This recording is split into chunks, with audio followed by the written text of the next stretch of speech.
এই সময় এসে অস্ট্রেলিয়া, ইউকে ও কানাডার মতো দেশগুলো যারা এতদিন ইসরায়েলকে নিঃস্বার্থভাবে সমর্থন দিয়ে আসছিল, তারাই কেন এখন ইসরায়েলের সবচেয়ে বড় ক্ষতিটা করছে? তারাই কেন এবার প্যালেস্টাইনকে স্বীকৃতি দিচ্ছে? Canada recognizes the state of Palestine.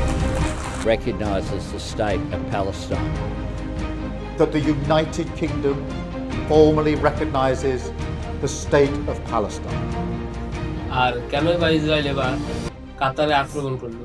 And I say to Qatar and all nations who harbor terrorists, you either expel them or you bring them to justice.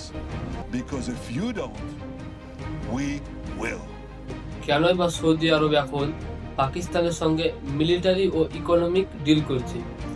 আর কেনই বা সৌদি আরব এবার আমেরিকার কাছ থেকে ড্রোন না কিনে তুরস্কর কাছ থেকে ড্রোন কিনবে? চলুন শুনি। ইসরায়েলের এই পতন যদি আমরা না বুঝি, তাহলে প্যালেস্টাইনের স্বীকৃতি